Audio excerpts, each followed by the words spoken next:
Bharat will be the third largest global economy. इसमें किसान का बहुत बड़ा योगदान है। हमारी इकोनॉमी में किसान का योगदान गुणात्मक तभी बढ़ेगा जब आप जैसी संस्थाएं अपना कार्य भविष्य को देखकर करेंगे। There is need for research, innovation, entrepreneurship, dynamism, और वो देश में नजर आ रहा है। मुझे बड़ी प्रसन्नता हुई जब प्रधानमंत्री जी ने संयुक्त राष्ट्र संघ को कहा कि मिलेट को इंटरनेशनल ईयर किया जाए। So when international millet year was declared by the support of several countries, तो संसद के अंदर एक लंच हुआ, and that lunch, the total content was millet oriented. आप अंदाजा नहीं लगा। A glorious moment, जब G20 का हम भोजन कर रहे थे, मैं और डॉक्टर सुदेश धनखड़ और G21 के नेता थे। अमेरिकन राष्ट्रपति थे, अपने राष्ट्रपति थे, प्रधानमंत्री जी थे, फ्रांस के राष्ट्रपति थे, साउथ कोरिया के राष्ट्रपति थे, ब्रिटेन के राष्ट्रपति थे, वो सब लोग थे। That was millet oriented and everyone appreciated it. इसलिए जब प्रधानमंत्री जी ने एक नारा दिया, फ्रॉम लैब टू लैंड, ये लैब टू लैंड है, ये आप ही करेंगे, ये आम आदमी के बस की बात नहीं है। आज के दिन भी किसान मॉडर्न टेक्निक अपनाने से हिचकिचाहट करता है। वो अपने पुराने ट्रैक्टर का इतना उपयोग करना चाहता है जब तक कि वो ट्रैक्टर मना नहीं कर दे, जबकि कानून में उसकी मियाद है। उस बदलाव से फायदा सिर्फ किसान को और किसी को नहीं है। अब ये सोच आप ही किसान को दे सकते हो। मैं आपको कुछ बातें बताऊंगा, आपको बड़ा आश्चर्य लगेगा। आज के दिन हर व्यक्ति इस बात का कायल है, is in dire need of it, कि जो सीरियल मेरे को मिल रहे हैं वो क्वालिटी के हैं क्या? जो वेजिटेबल मुझे मिल रही है क्या वो पेस्टिसाइड फ्री है? The concept of organic farming is catching up, क्योंकि इन सब का जुड़ाव हेल्थ से है। एंड जो कंट्री हेल्दी नहीं होगी, that can't generate wealth. You may be skilled, you may be knowledgeable, you may have resources. If your mind and body don't help you, you can't make much progress. Bharat सरकार ने काफी कदम उठाए हैं, और इतने विशाल देश में कदम उठाना, उनका असर पड़ना एक बहुत बड़ी उपलब्धि है। 11 करोड़ किसानों को साल में 3 बार फाइनेंशियल एम्पावरमेंट हो रहा है। ये 2,50,000 करोड़ से ज्यादा का पैसा मिल चुका है। It's a very large amount. पर उससे ज्यादा महत्वपूर्ण क्या है कि देने वाले की ताकत तो है टेक्नोलॉजी में, कि पैसे को मैं टेक्नोलॉजी से ट्रांसफर कर दूंगा, पर रिसीव करने वाले की भी ताकत बढ़ी हुई है। तो दुनिया के सामने ये बहुत बड़ा प्रमाण है कि भारत में टेक्नोलॉजी का एडॉप्शन कितना ज्यादा है। आप और हमारा सीना फूल जाना चाहिए जब इंटरनेशनल बैंकिंग सिस्टम के अंदर वर्ल्ड बैंक ने 4 दिन पहले ही कहा है कि भारत ने डिजिटल एडॉप्शन में जो काम 6 साल में किया है वो 50 साल में भी मुश्किल था।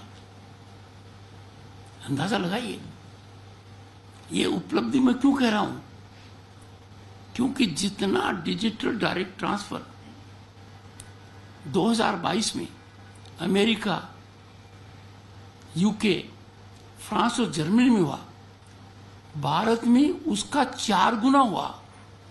ये कोई सोच सकता है क्या? We are 4 times the combined transaction of USA, UK, Germany and France. अपने लोगों में सीखने की आदत इनबिल्ट है, जन्मजात से है। हम टेक्नोलॉजी को अडॉप्ट कर लेते हैं बिना फॉर्मल एजुकेशन के। स्मार्टफोन का उपयोग आम भारतीय कर लेता है, और यही उपलब्धि है 2022 की कि per capita data consumption internet का हिंदुस्तान का क्या है? आपका सर बिल्कुल ऊंचा हो जाएगा। It is more than that of USA and China taken together. यदि अगर भारतीय इकोनॉमी को 2047 में पराकाष्ठा पर पहुंचना है तो किसान और खेती की प्रक्रियाओं में, in techniques of agriculture, there is need for revolutionary change. और वो चेंज आप लोगों की संस्था एंड सिमिलर ऑर्गेनाइजेशन से कर सकती है।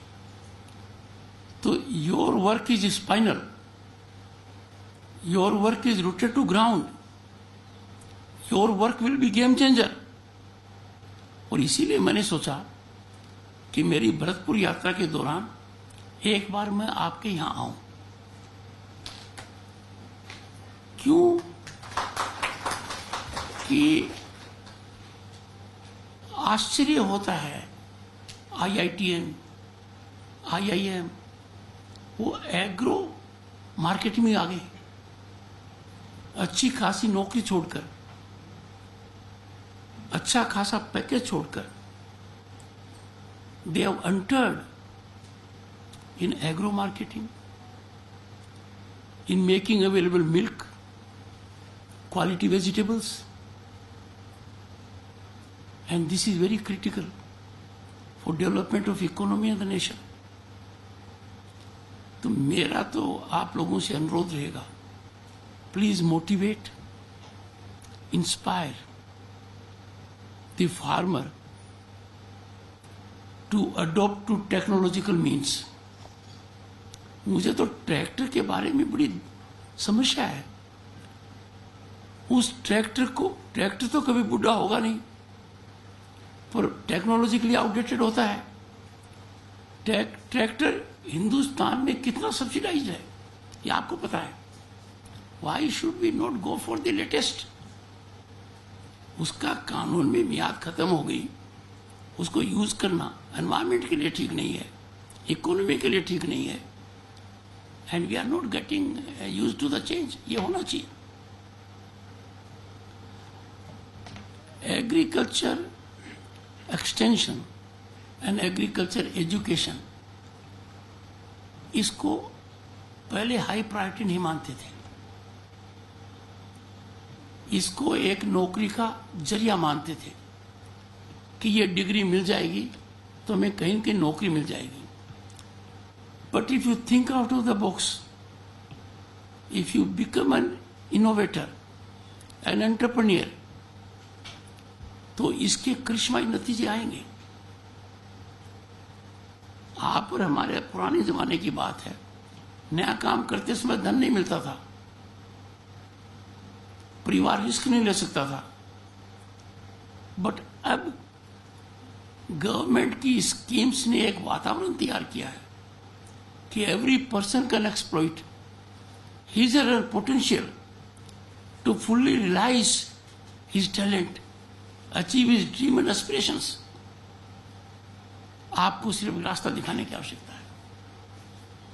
That will happen for sure. Research का जितना योगदान एग्रीकल्चर में है उतना किसी और फील्ड में नहीं है, क्योंकि ले दे के तो सब जमीन से निकलता है। एक जमाना था, और आप लोगों ने देखा होगा, अपने बुजुर्गों से पूछना, गांव में गेहूं की चपाती तब बनती थी जब कोई मेहमान आता था। और आज के दिन जब मेहमान आता है तो कहते हैं जौ की रोटी खाओगे बाजरे की। ये चेंज आया है। जब कंपेयर करते हो nutritious value of millet and गेहूं एटसेट्रा, तो आपको पता लगेगा दिन रात का फर्क है। तो जैसे कहते हैं ना, गुदड़ी का लाल, गांव का बालक। आप और हम सब बाई एंड लार्ज ग्रामीण वर्ग से हैं।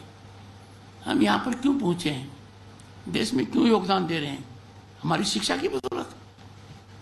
और प्रशासन के अंदर भी गांव के बहुत से लोग हैं, वो अपनी शिक्षा की बदौलत ऊपर बढ़े हैं। तो इस देश में योगदान हमें करना है। दो बात आखिर में कहूंगा। एक, we must always keep our nation first. ये ऑप्शनल नहीं है, ये हमारा धर्म है। भारतीयता में हमारा विश्वास है, हमारा विश्वास अटूट है। भारतीयता को हम नीचे कभी नहीं आने देंगे। Second, we must be proud citizens of Bharat, क्योंकि दुनिया हमको अब अलग अलग तरीके से देखती है। दुनिया में भारत का डंका बज रहा है। भारत के प्रधानमंत्री की हैसियत दुनिया के शीर्ष नेताओं में आपकी बदौलत है। We must be proud to be citizens of Bharat, और we must take pride in our great achievements. क्या कुछ नहीं हो गया है। 89 में जब एमपी बना था, कल्पना नहीं की थी, सपना नहीं आया था, सोच वहां तक नहीं जा रहा था कि हर घर में टॉयलेट होगा, हर घर में गैस कनेक्शन होगा। हमें तो 50 गैस कनेक्शन मिलते थे एमपी को, रंजिता जी, और अब 17 करोड़ से ज्यादा दे दिए गए नीडी परिवारों को। 17 करोड़।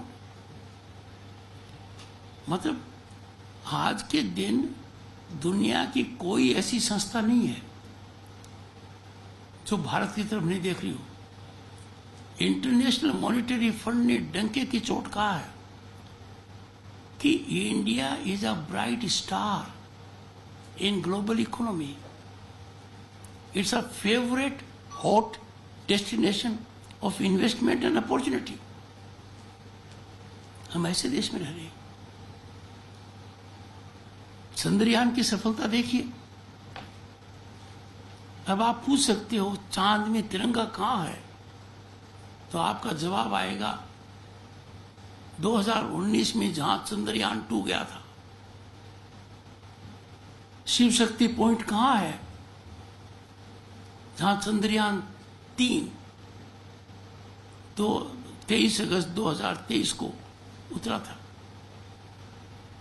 कितनी बड़ी उपलब्धि है। हमारे साइंटिस्ट ने क्या किया, शुरू में हमारा सैटेलाइट हम कहीं और से करते थे, अब दुनिया के विकसित देशों का सैटेलाइट हमारा इसरो ऊपर भेजता है। These are not small achievements. अब इस प्रवृत्ति में वंदे भारत पर कोई पत्थर फेंके, अच्छा लगता है क्या? संसद में बहस नहीं हो, उत्पात हो, डायलॉग, डिबेट, डिस्कशन, डेलिब्रेशन नहीं हो, अच्छा लगता है क्या? ये हर भारतीय को सोचना है कि क्या मैं देश के सच्चे नागरिक की हैसियत से अपना काम कर रहा हूं। और जब कुछ लोगों का तो हाजमा बहुत गलत है। देश में कुछ भी अच्छा होता है उन्हें उल्टी आती है। कुछ लोग देश में कर देते हैं, कुछ विदेश में जाकर करते हैं। How can we allow? राजनीति अपनी मर्जी से करो, अपने हिसाब से करो, अपने सोच से करो, अपने विवेक से करो, किसी को आपत्ति नहीं है। पर देश की प्रगति, देश की संस्थाओं के साथ खिलवाड़ करने की प्रवृत्ति पर अंकुश लगना चाहिए। और ये आम आदमी का कर्तव्य है कि वो एक ऐसा वातावरण करे और प्रश्न पूछे। मुझे तो बड़ा आश्चर्य हुआ और दुख भी हुआ और पीड़ा भी हुई और रोष भी आया। G21 के नेताओं को माननीय प्रधानमंत्री जी, माननीय राष्ट्रपति जी और मैं और डॉक्टर सुदेश धनखड़, चारों ने सी ऑफ किया। हम आखिर तक थे। फिर महामहिम राष्ट्रपति जी को प्रधानमंत्री जी और मैंने सी ऑफ किया। फिर प्रधानमंत्री जी ने मेरे को, डॉक्टर सुदेश को सी ऑफ किया और आखिर में प्रधानमंत्री जी आए। हमें तो भारत मंडप में कहीं पानी दिखाई नहीं दिया। इतनी बड़ी झूठ बोल देते हैं लोग। अरे भाई, भारत मां से आपकी क्या दुश्मनी है? मर्जियों जैसे राजनीति करो, पर तथ्यों से परे कैसे हट सकते हो? मतलब इस प्रवृत्ति पर अंकुश लगाना जरूरी है। यह हमारे बच्चों के भविष्य का मामला है। आज एडिगर यूनिकॉर्न, जिसकी 1 बिलियन फाइनेंशियल डायमेंशन है, हमारे चीन से ज्यादा है। हमारे स्टार्टअप्स कहाँ हैं? नए लोग आगे आ रहे हैं। I have come here friends only to encourage you, compliment you. आपकी संस्था अच्छा काम कर रही है, फिर भी संस्था का हर व्यक्ति out of the box thinking करे, नए विचार लाए, और इसमें यदि मेरी कोई भी मदद हो सकती है, प्लीज टेल मी, मुझे लिख सकते हैं। I will act as your foot soldier. और आपकी इंस्टीट्यूट जो काम कर रही है, उसके लिए देश में इससे बेहतर जगह नहीं हो सकती है। पर कहते हैं ना, सरसों को सर्दी मार दे तो बच्चे की शादी की तारीख बदलनी पड़ती है, और किसी को हॉस्पिटल भी ले जाना पड़ सकता है। क्योंकि सरसों जब दिखती है तब आदमी को दिखता है कि मेरा बहुत फायदा हो रहा है। और सरसों, आप वो लोग हो जो सरसों को सर्दी से बचाओगे। थैंक यू, धन्यवाद।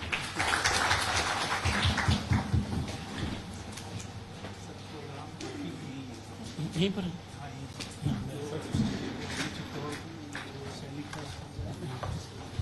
बाहर निकल